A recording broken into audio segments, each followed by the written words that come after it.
It's been my pleasure to conduct a presentation today. My name is Nam Thanh.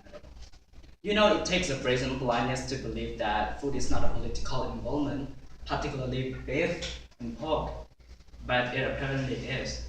These of various religions have different beliefs, such as in Hinduism, slaughtering sacred cows is kind of an anti-religious act, while eating pork is prohibited in Islam. Beef and pork controversy is well played in India, as lately this country, which has the second largest population in the world, more than 1.2 billion, with such extraordinary diversity of religions, has enacted an unprecedented beef ban law that bans people from slaughtering cattle and consuming their meat. Any violation of this new law results in 5 years imprisonment. Could you believe that? 5 years imprisonment if you eat beef in India. According to India's Ministry of Home Affairs, a government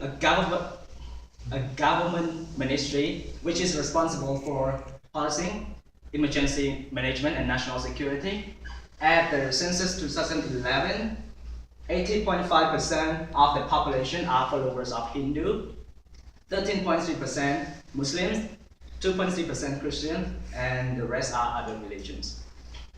So today I'm going to present about beef ban law in India. I think the Indian government should not ban beef in order to maintain stability and evade a state of turmoil in its secular democratic country.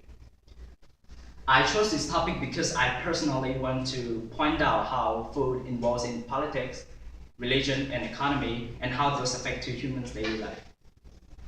In this particular presentation, 3 major issues will be covered. First, religious conflicts.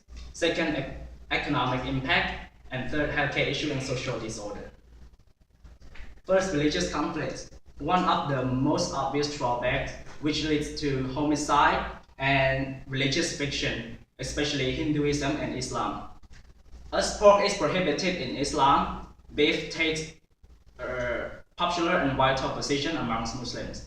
So after a bizarre 5-year in jail law of slaughtering cows was put into effect, compared with only 3 years in jail legislation of sexual harassment, Muslim communities have staged many violent protests which caused death to many people. Additionally, people who are suspicious of eating beef has been killed by religious fanatics who take law into their hands. According to an article, Muslim beaten to death by Hindu mob for slaughtering a cow in International Business Time, one of American global digital news organization, a Muslim man, Muhammad, 50, was beaten to death by a suspected Hindu mob on 28 September for slaughtering and eating beef. Another newspaper, The Guardian, a national British daily newspaper, also published an article about Indian Muslim accused of beef smuggling beaten to death. Villagers in northern India beat a Muslim man to death and injured 4 others who were accused of smuggling cows to be slaughtered for beef, police have said. So generally speaking, this new beef ban law has triggered violent protests and crimes to many parts of India. Second, economic impact. As beef market plays an important role in India's economy, it is predicted that the country's economy will be flaming. According to data released by US Department of Agriculture, the US Federal Executive Department responsible for developing and executing federal government policy on farming, agriculture, forestry, and food, India retains its top spot as the world's largest exporter of beef in 2014 and has extended its lead over the next highest exporter, Brazil.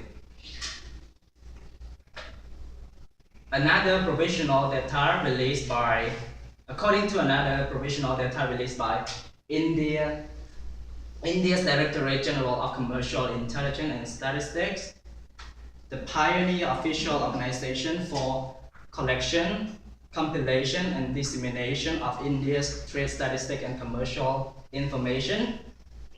India cattle meat export has risen by 10% to 4.78 billion US dollar in the financial year ending March 2015. As soon as the beef ban law has been implemented, only few slaughterhouses are discreetly open, and slaughter is allowed in only few states, such as Assam, Tamil Nadu, West Bengal, with slaughter certificates. And so the rate of beef export will decline, and of course it will impact economy.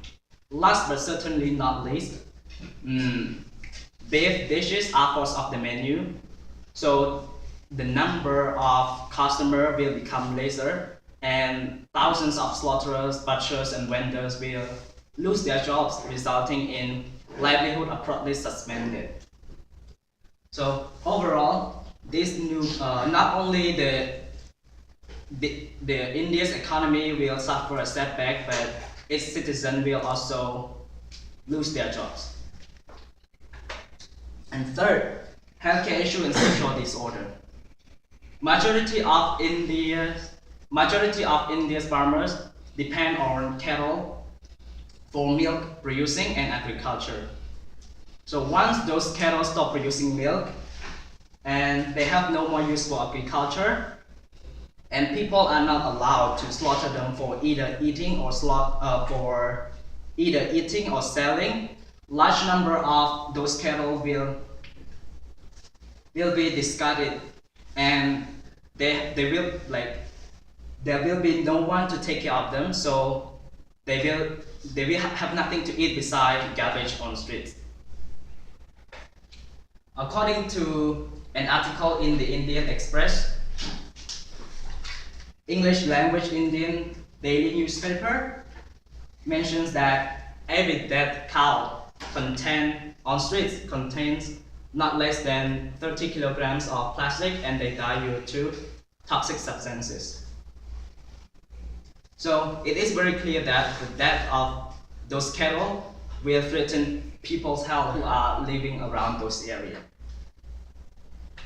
On the top of that, another article, the Wall Street Journal also says that in Delhi alone, there are tens of thousands of cattle on streets, despite a 1957 law allowing the government to seize strays.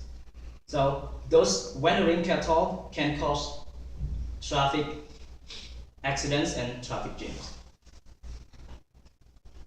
So far, I have mentioned three major issues due to the implementation of beef ban law in India. First, violent confrontation between the two major religions, Hinduism and Islam. Second, the economy in India will be in a slum, and its people will lose their jobs. And third, healthcare issue and social disorder. So, in a secular democratic country like India, instead of in a secular democratic country like India, although people follow different religions, one way or another they are one Indian.